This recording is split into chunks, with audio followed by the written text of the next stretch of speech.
in golf, it's never the same. You've never played the same hole in exactly the same conditions, with the pin in exactly the same place, the lie exactly the same, and the wind. And every parent, every child, every tour player uses the word consistent way too often. You are not trying to be consistent in this game. If you are, you're going to drive yourself crazy. You're trying to be adaptable.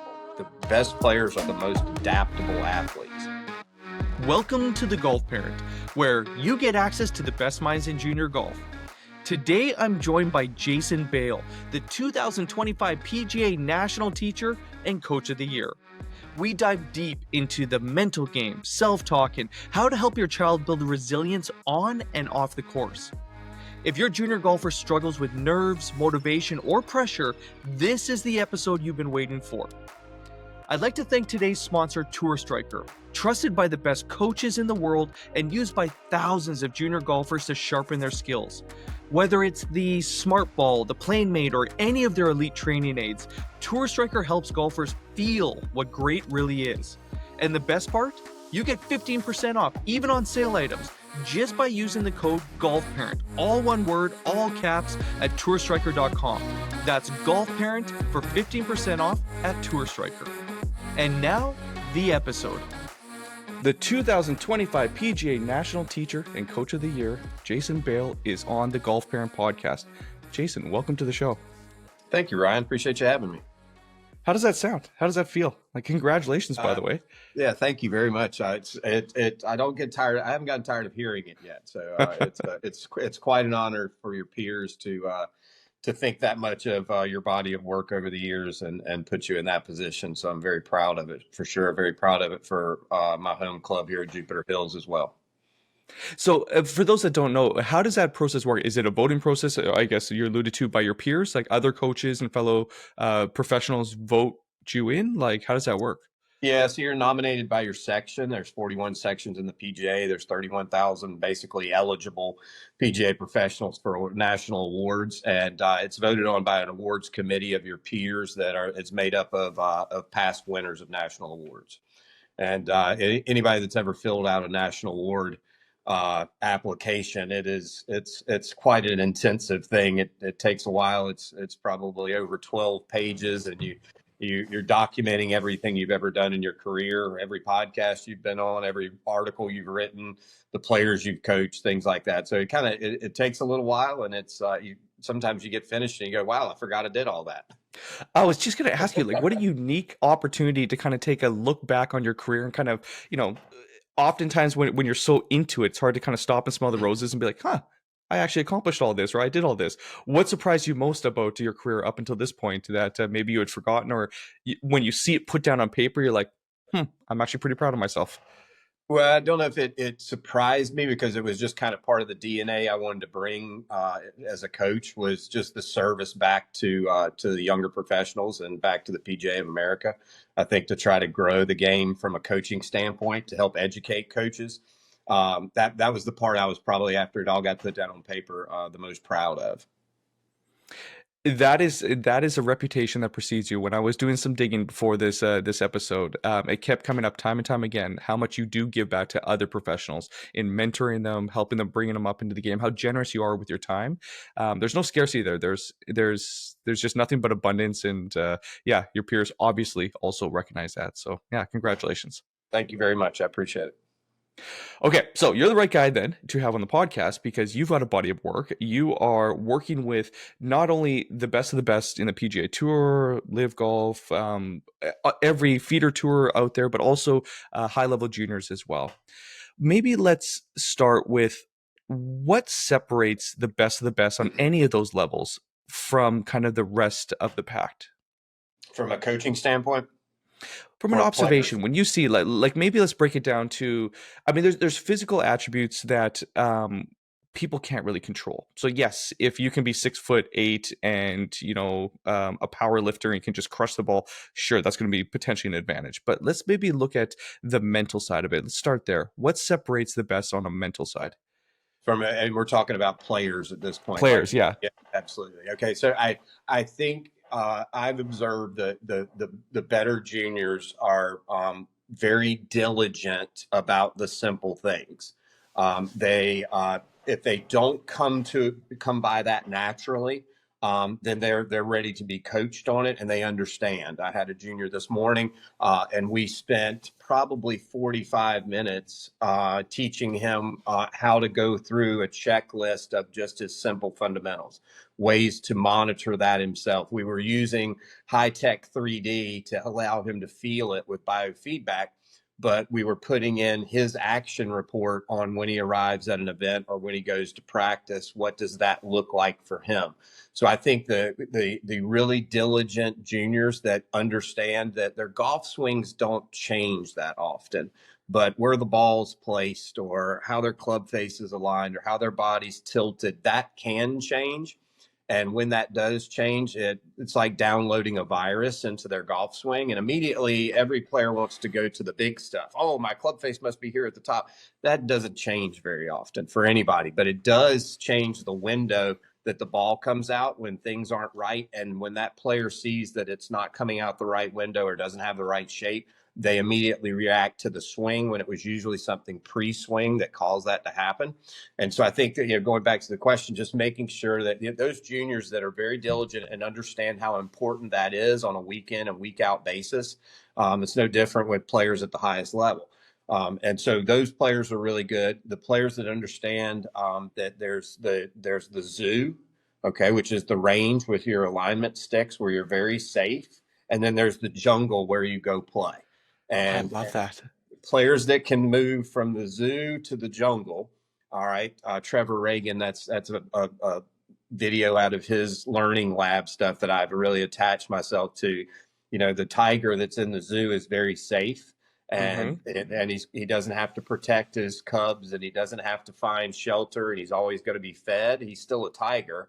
But the tiger that's in the jungle that has to protect his cubs and has to find shelter and has to hunt for his food, that's the type of tiger you want to be. So being able to transfer that from the zoo to the jungle, and when you practice, making practice a little more hard, so that you're more ready for the jungle when it happens. What are some examples of ways that we can make practice more hard? So I like doing this when a player is hitting it really well. Okay, because that can happen. You get the rhythm on the range and you're like, oh my gosh, I found it. I'm going to groove my swing. So let's say that the player is hitting these nice high draw 7-irons and he's so excited or she's so excited. And it's like, wow, I found it. Okay, as soon as you groove it for a second, I'll ask him to hit, 5 low slices. All right, and then go back and reattach yourself to that feeling of the high draw. So intentionally mess it up so that you can find it again, because that's what's going to happen on a golf course. That's what's going to happen during a tournament. Very seldomly does a player play all the rounds of a tournament with even close to their A game. So how are you going to play well, score well when your A game's not accessible? So aside from being able to tap into kind of that muscle memory or that feeling, and what you just suggested is a great way to intentionally allow someone to be able to find it again or to know where to look to find it again potentially. What else have you found that works when, I mean, golf is always going to throw at you situations and circumstances that are unfavorable, and maybe it's not always your fault, and sometimes you'll get frustrated. Sometimes the mental side of the game is so huge. So what have you found that also helps to maybe even in a tournament to help them baseline or regulate themselves to kind of get back to a place where they can maybe either crawl out of a hole or just like to stay the course? But I think having a player that's very in touch, and this is a learned skill. It's something that has to be practiced, in the zoo to be able to take into the jungle. But those human skills, when you're in an event, and let's say you've played the first 5 holes really well, you're a couple under par, and all of a sudden, that inevitable situation happens. You've gotten a little comfortable maybe, and you're like, oh, I'm kind of cruising here, and boom, a foul ball comes out. And can you accept that the foul ball came out, and golfers are going to hit bad shots, but they only hit bad shots for one of 3 reasons. They make a poor swing, which is completely acceptable. The best players on the planet make a poor swing and hit a bad shot. The ones we try to teach them not to hit a bad shot with is a poor process. All right. Kind of unforgivable. I didn't go through my process. I wasn't really engaged in the shot I was trying to hit. And then a poor decision. Like those are the two you can get a little mad at yourself over. Man, I hit a bad shot because I didn't have a great process, or I hit a poor shot because I didn't make a good decision. And so those are the ones you're trying to avoid. Acceptance of the bad swing, no problem. Okay, that's okay. We're all going to do that. But really trying to stay in the moment and then being able to access human skills along the way during an event. So if I can access like, hey, today, like I feel a little off, I'm going to focus on swinging in great balance. Or today, when something goes off, I'm going to re-engage to really good targets. Or today, I'm going to really focus on my tempo and my rhythm or my lack of tension. These are things from Vision 54 that are great. So that you're not playing in a technical way, you're playing in a human skill way. And I think that's a great way to get yourself back on track when things start to go awry. You can find yourself back without coming up with a technical thought. Your golf swing hasn't changed from the first 5 holes. Okay, something within your thought process, within your decision making, or within your human skill set changed, and that's what threw you off. You didn't break your golf swing on hole 6. If you were to, like, what's an example of a templated, you talk about the importance of process. What's a templated, good looking process look like? So it's almost always external. Okay. And it's like, to me, it's, what do I say to myself? Okay. What's my self-talk like? And players that are carrying their own bag, like, what would you want a caddy to be saying to you there? All right. It's understanding your body physiology. All right. How much tension am I putting in my arms, my shoulder, or my jaw? Like, what's that feel like? And then what are the pictures in your head? So a lot of that is just human stuff. I want to be able to talk to myself in a positive way. Sometimes I want to be able to give myself a kick in the rear if I need it, but in a way that's motivating, not in a way that's degrading. Understanding that your body physiology is going to change during a round. Okay. If you start off and you birdie the first 3 holes, you can get real high. Okay. And if you bogey the next 2, you can get real low, obviously. Trying to stay in that middle zone, which once again is a learned skill. That's not something you're just going to walk out there and do. So just understanding that, because we're playing a highly volatile sport. There is all kinds of things. When a kid's used to playing basketball, all right, the rim's always 10 feet high. The free throw line's 15 feet away. It's 94 feet from baseline to baseline. Every gym he goes to, all right, in golf, it's never the same.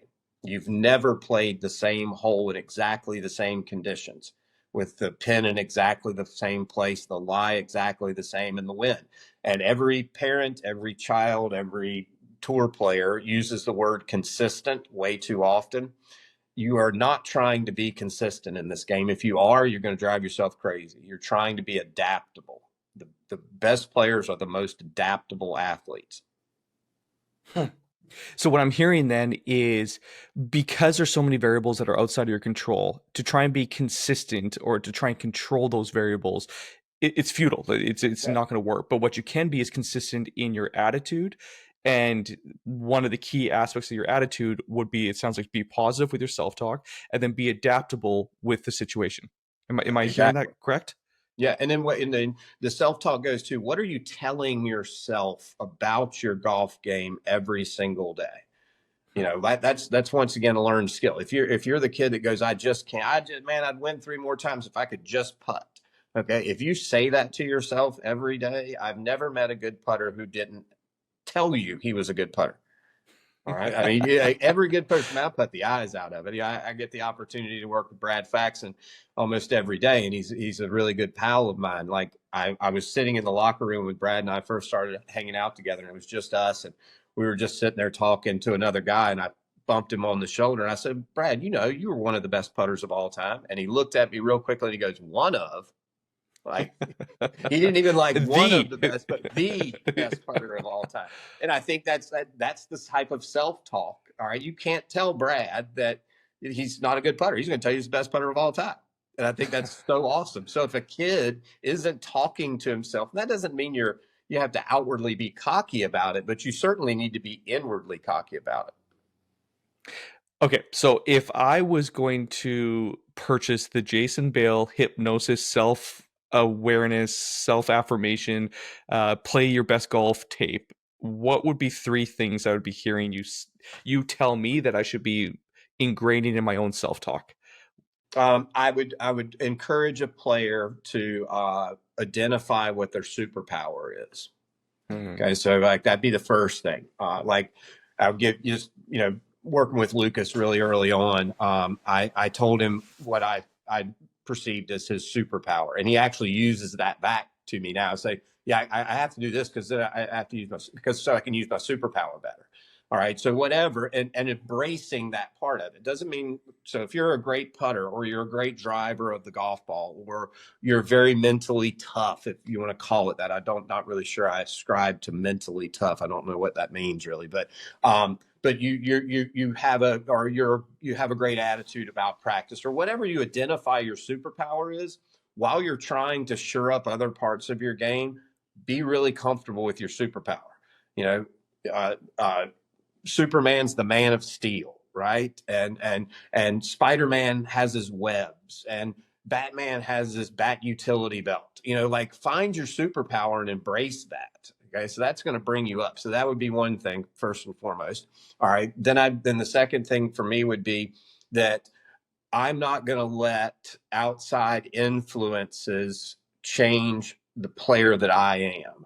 So I think Zach Johnson always did a great job of that. Zach has beaten some really long players in match play, all right, that were knocking it on par fives and two. And no matter what the longer player did, you were not going to keep Zach from playing Zach's game.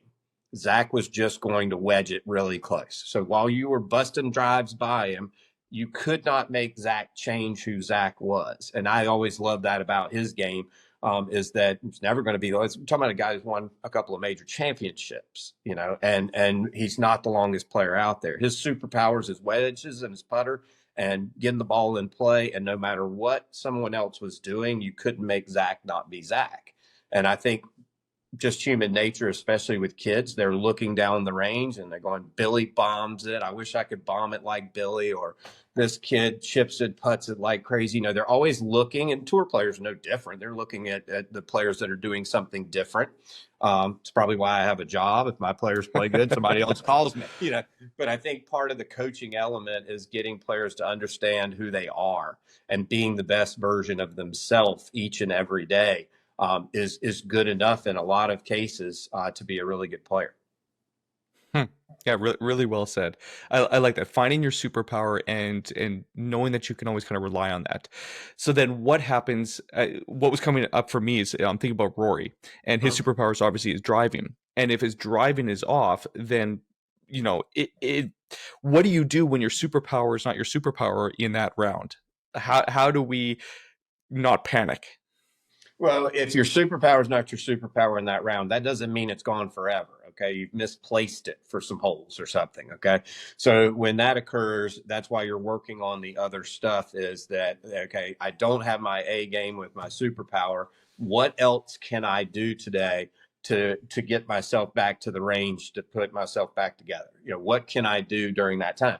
First thing that comes to mind is let's make some really good decisions. So if we're not hitting driver really good, all right, we need a secondary weapon. And I think that's what kids need to kind of understand is we do some things with kids where we have a weapons check. I ask them to have a weapons check before an event. All right. If all your weapons, let's say off the tee, your driver's your superpower weapon, but you've lost it for a couple of holes, or that round wasn't really good. All right. Do we have a secondary weapon? Do we have either let's say Rory hits high towering draws. Okay. Can he tee it lower, move to the right side of the tee, and hit low cuts as a fairway finder? That would be his secondary weapon. Wow, I don't have my secondary weapon today. All right. Do I have a 3-wood, or do I have another fairway club, or how many weapons do I have to go down and to get it in the fairway? Because that's the number one goal. If your driver's not working that day, or you don't feel comfortable with it and you keep hitting it, to me, that's where you just don't have a secondary weapon. And so I like for all kids to have a secondary weapon, a fairway finder shot, if that's one of the things that is their superpowers. It's almost like a second serve in tennis, where the pressure's on now, you get it into play. Yeah, that's interesting. And it is fundamentally a bit of a different shot. Like, it's a different technique and something that's a little bit more high percentage. So, okay. And would you, I mean, driver makes sense, but is there moving through the bag? Are you having a secondary weapon for each one of the clubs? If you're enjoying this episode, do me a huge favor, like, follow, or leave a review on your favorite podcast platform. It's the best way to help us grow the show and bring on even more incredible guests to support you and your junior golfer. And now, back to the episode. Well, for instance, I'll just kind of put them in buckets. Let's just say getting it in play off the tee, then getting it on the green. Okay, so let's just say you're a fader of the golf ball, and that's your superpower. You're a great iron player, but that's not there that day. The secondary weapon usually for that is, can I punch it around the golf course? Okay, can I hit half shots around the golf course, control my trajectory to get it on the green? All right. If you're really good with your lob wedge and something's off there, do you have a secondary weapon to get the ball close from off the green? And so any of those types of little things just need to have a countermeasure when they're not there. And that countermeasure needs to be practiced so that you know, like when it's time, oh, I've done this before. And we're really, just as human beings, we're really good at, you can take a member at your club, or you can take a junior trying to play. Whatever their superpower is, they love practicing it. All right. And they love showing it off. All right. The things that aren't great in their games, when their buddies come around, they're probably not going to be hitting the shots that they don't hit well. You leave them alone, they will. All right, but in a circle of their buddies, they're going to pull out because they want to. Everybody wants them to say, "Hey, look at him, man! You killed that driver! Wow, you hit those high draws that way." It makes sense. It's human nature. We're status is an important thing. So it's everybody wants to look good in front of their peers. It certainly makes sense. When we're not looking good, so you're famous for working with Lucas Glover for a very long time, and there was a period where, I don't want to say the word, but we all know what it is around the greens where it just wasn't working, and you helped kind of diagnose it and fix it. What goes into that? The dreaded Y word. Okay. What Well, goes into kind of understanding that? Yeah, I think the Y word gets thrown out a lot more than it should. Okay, like I'll have a member be telling me that, like, I've got the chipping yips. Okay, and he doesn't have the chipping yips. He has really poor technique. Okay, and the scar tissue that's built up because of the poor technique, because he's hit so many poor shots that way, he thinks he has the yips. He just has an abundance of scar tissue because he has had poor technique. The yips are something completely different, and that there's very few actual cases of that. You would certainly put Lucas in that small category. So I have worked with Lucas for quite some time, and I have never seen him yip a putt in person, because it would never happen on the putting green, ever. When in a situation, we could go play for $100 a hole putting, and you never see it. All right, that's the actual yips, what he had on the golf course during an event. All right, the man's won a U.S. Open and 6 times on tour. He's no more nervous than any other player was when we were going through this. Okay, so one of the big things that happened with that is, it's kind of twofold. One of them was the putter change, and I kind of feel like separating the hands from each other was a big part of that from a technique standpoint. And then the other side of that was his work with a Navy SEAL named Jason Kuhn, who taught him, which I thought was just brilliant on Jason's part, that he wasn't mentally weak. Like, he was actually mentally strong, because he was going out every week doing his job with an issue. And Jason taught him that he was actually just injured. He said, if you had a pulled hamstring, you probably couldn't swing a golf club. You would sit out that week, but you're mentally injured. All right. Meaning he was dealing with the scar tissue of the actual yips. And once Jason kind of talked to him about that and said, we're going to get through this, and this is how we're going to get through it. We're going to talk to the problem, and we're going to go through the process of getting rid of it. And we don't give putts anymore. And I credit Jason a lot for that. I credit the putter change that Fax and I talked about with it. And the fact that Lucas is a tremendous athlete, and the fact that he's been on tour for quite some time, and he enjoyed teaching himself something new. I had never taught anybody to putt with that putter. So we went through this process together, and we were actually laughing, I think, at Cognizant or something, because Harry Higgs came over and said, "Okay, show me how to do this." And I went from being someone who had never worked with that putter to being, an expert, so to speak, with it because of Lucas and I's give and take on how we wanted to do it. I want to linger a little bit on the reframing of the story that you're like mentally injured, which is it's fantastic because if you look at an injury, and we've all had an injury, injuries heal for the most Yeah. part, right? I mean, assuming Yep. it's not a very traumatic one.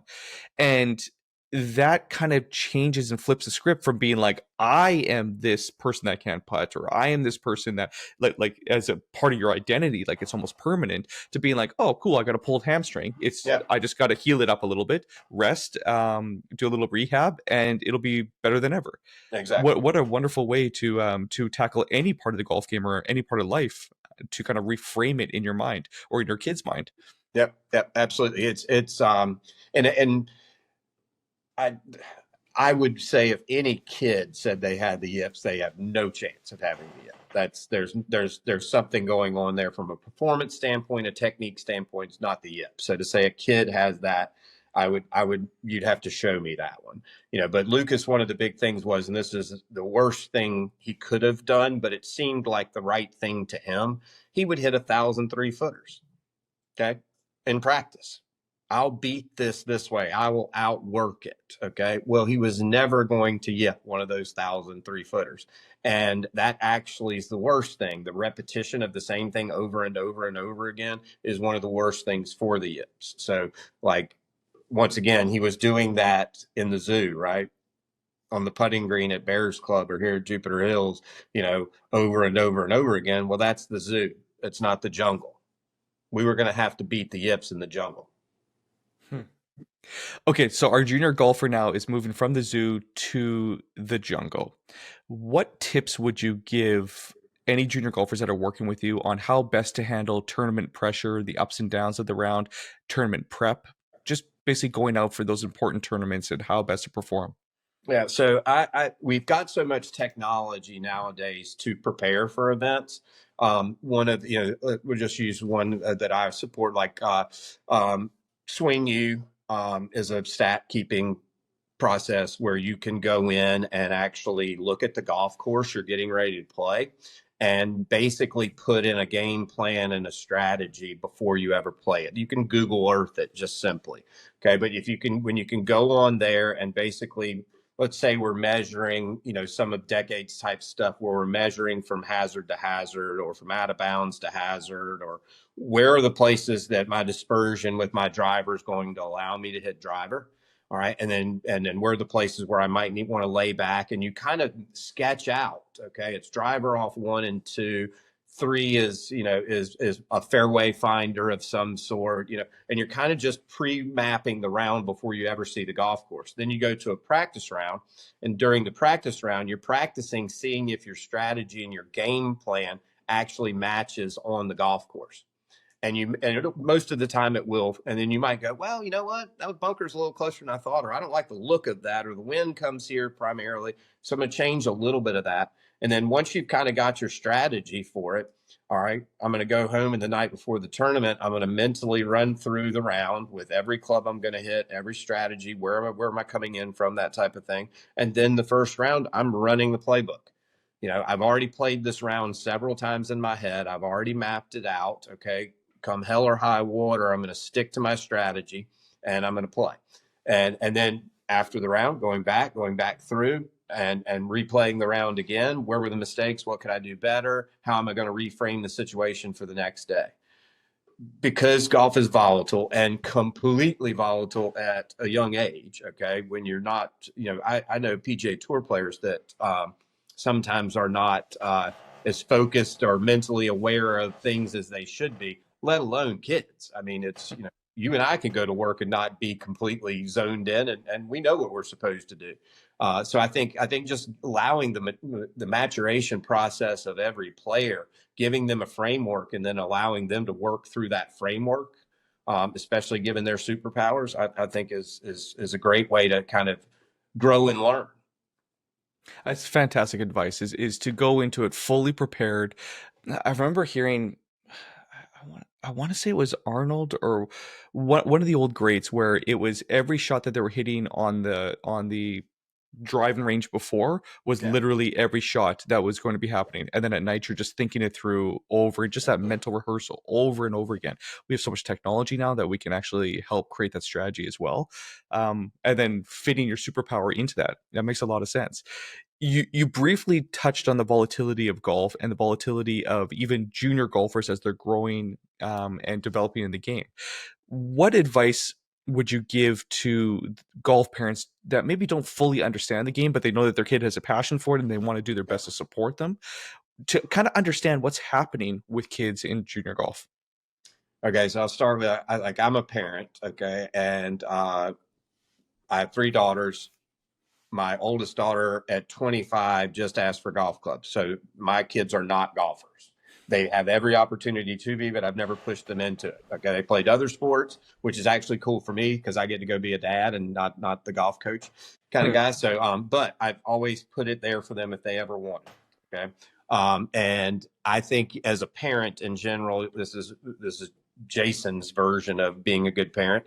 You have three jobs: love your child completely and unconditionally, keep them very safe. All right. And then the third one's probably what we're talking about here. We've got provide them with opportunities.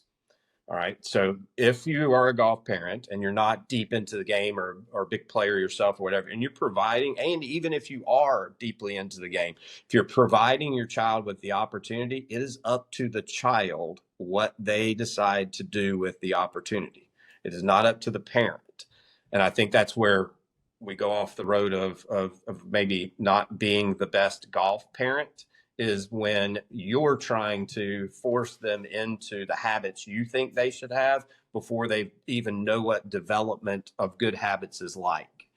And I will get the comment, well, Johnny's just not focused. Okay. Johnny doesn't know what focus is. And if you asked a parent who said that to define focus, they're not going to give you a very good answer either. All right. So, like, I got the best, and it was actually yesterday. I got the best answer on what focus is from Bill Nelson, who works with a lot of kids on the mental side of it. He was great yesterday at an event I was speaking at, but he said focus is the ability to put your energy onto the task at hand. And I thought that was an Beautiful. awesome, beautiful way of explaining it, because even when we were talking yesterday and he was putting out there, what is focus? And if you ask a parent before we said that, even I would give you a really poor answer. So I think, your ability to put your energy on the task at hand is an awesome way. So if we're talking to little Johnny about his focus and he doesn't even know it and the parent can't explain it, how do we expect Johnny to be able to do that? And how do we expect Johnny to be able to focus for 4 hours? When it's defined that well, it does sound like it's a skill set that can be cultivated. Yes. And to develop a skill, a player needs to understand why they need it. All right. Going back to some stuff I've learned from the Learning Lab. All right. So let's just say we've got a group of 11-year-old novice golfers. All right. And we're going to teach them a chip shot. Okay. Conventional coaching says we sit them all down. Okay. And I walk in front of them and I say, here's a chip shot. You're going to use your 9-iron. You're going to put the ball close to your back foot. You're going to lean the shaft, put your weight on your left foot. And it's going to feel like a putting stroke. Okay. We're not going to use your hands or your wrists. Okay. All right. Decent little explanation of hitting a chip shot. Or you go the other way and you show a video of pros from all different pros, LPGA players, senior tour players, amateurs, PGA tour players, all hitting chip shots. And then you turn back to them after the video is finished and you say, hey, what did you guys see there? You go, well, that looks like a great shot to have if you're really close to the green, but not on it. Oh, okay. What else did you see? Oh, I saw everybody put the ball closer to their back foot. Okay, what else did you see? Everybody looked like they had the handle forward. It was a very little motion that they hit. All right. Now they've absorbed that through looking at it. They figured out that's a useful shot because they saw it work and a useful shot in a certain situation. that is way better for the child's learning than me standing up there saying, here's your 9-iron, put it in the back of your stance, your weight on your left foot, lean the shaft and make a small stroke. You've given them a look into why it's important, so they know they want to develop it. They got to see what they did, all right, and learn it from that standpoint. I think what we do as coaches, we can do it poorly, and as parents, is we are so apt to try to put the technique stuff in before the child figures out why something would be useful.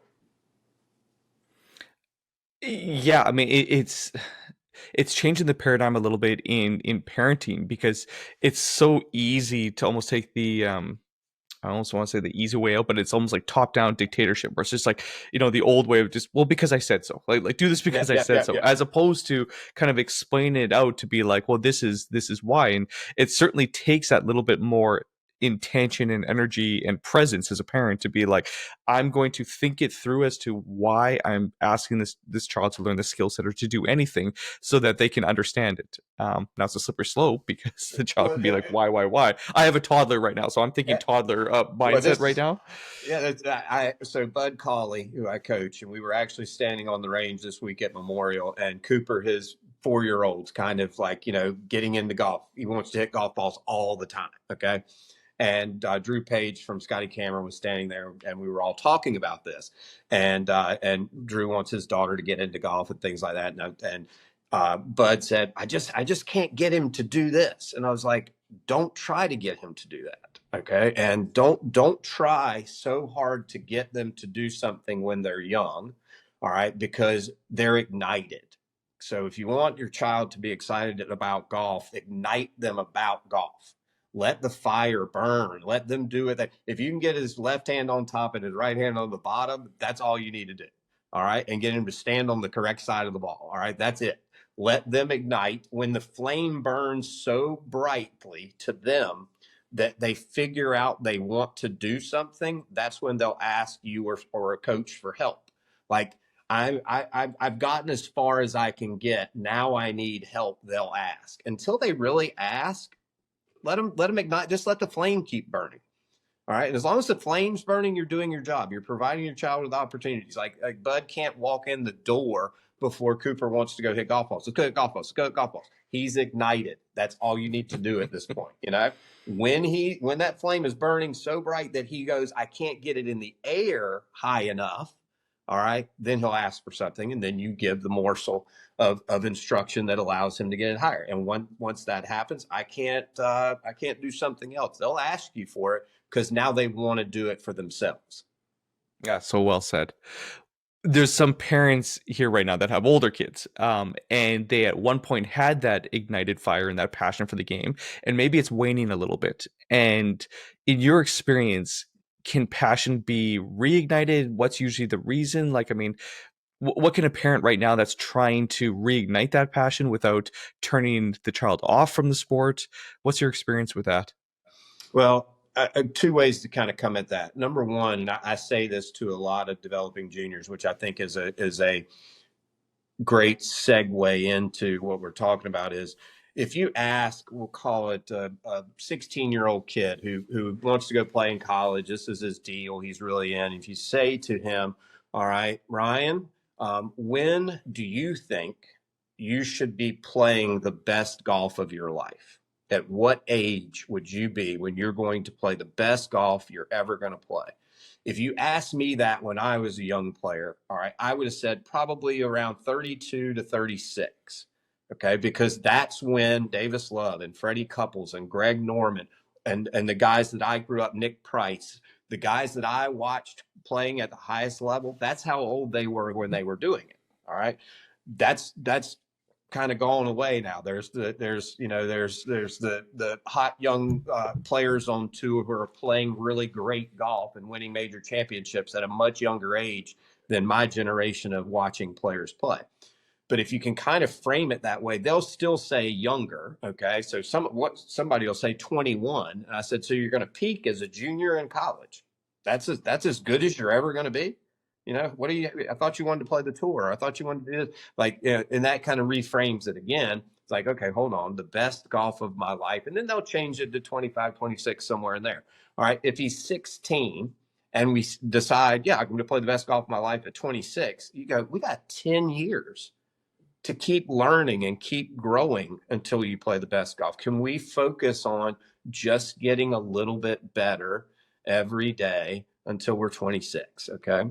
And once you reframe that again a little bit, it's like, oh, okay, I'm not as bad as I thought I was. Maybe I'm not as burned out as I thought I was. If they are truly burned out, which can happen, a lot of times it happens during a growth spurt, a puberty situation, where there's stuff firing in their heads that has nothing to do with golf, and it's just things are going crazy. Okay. And they will settle down. As a coach, I ask parents about, hey, have you seen anything different in Ryan? Yeah, he hadn't, like he's grown, or he's been eating a lot or whatever like that. Then that's the last time you want to put any technical issues on Ryan as a golfer. I'm not going to do technical stuff. I'll tell you a quick story about a player that I've coached since he was 11. So he is a junior player at this point, kind of a late puberty kid, and he is not playing well. His granddad brings me to him. He's just not playing good. He's just not playing good. I watch him hit balls. There's nothing really technically going on. So the first time we work on it, we start working on, hey, let's just double check your setup and make sure your grip's good. Second time we work on it, okay, comes to see me. Hey, we need to let's work on tempo and rhythm today. Okay, boom. Third time he sees me, hey, let's ball position. I really want you to start seeing shots, keep that tempo good. I am buying time. Okay. Week later, he wins. He wins 3 of the next 5 junior events. And his granddad comes back and says, man, you're a genius. What'd you do? What'd you tell him? I said, I didn't do anything. I just waited for that time to pass where neurons are firing and all these types of things are going on as the maturation process of a kid takes place. And then he settled back down and knew how to run his body again. Okay. Because when they're going through that, they don't know how to run their body.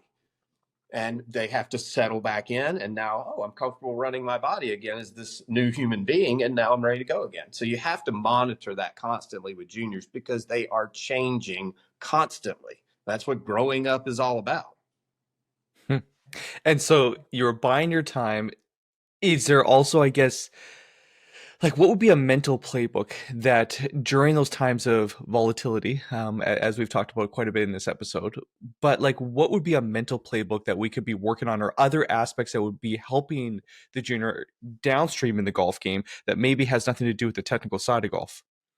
Well, no matter whether they're playing basketball or playing golf or anything, we're trying to coach a human being.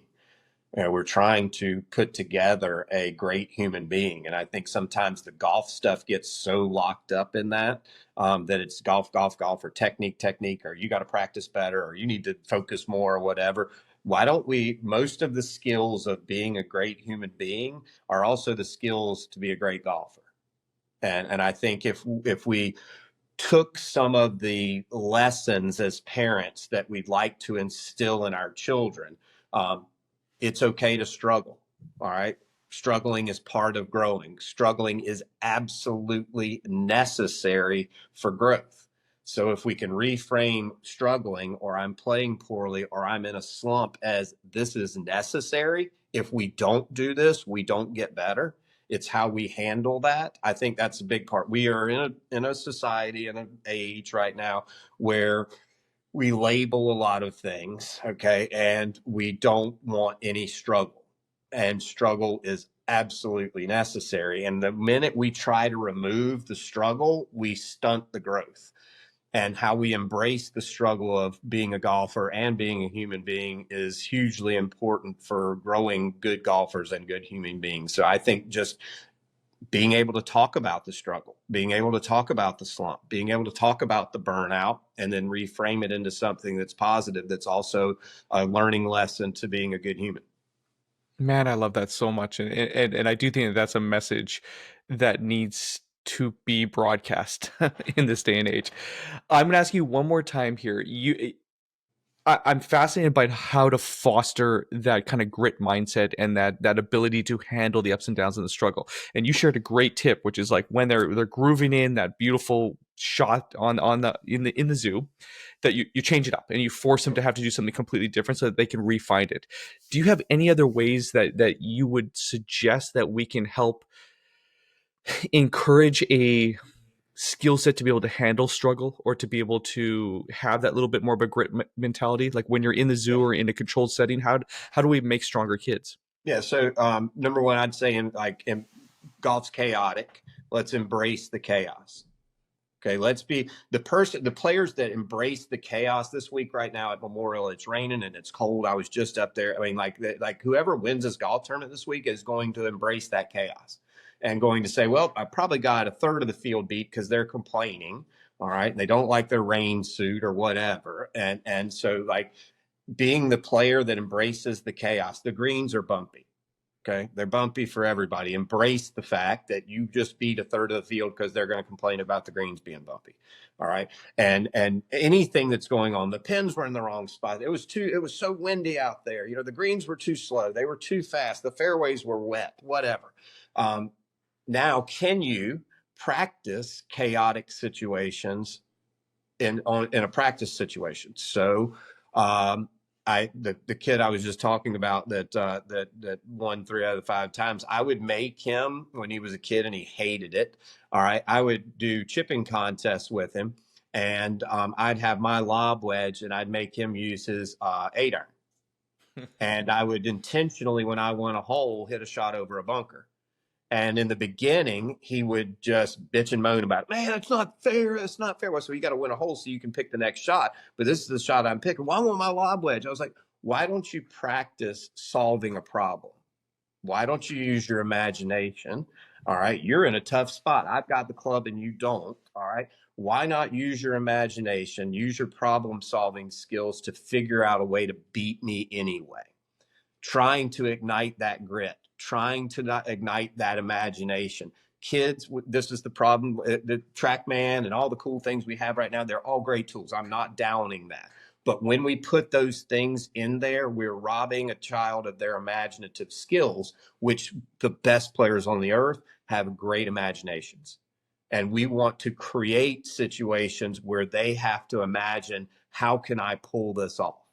And when you put them in situations where they've got to attach imagination, grit, growth mindset, I'll figure out a way to beat you anyway.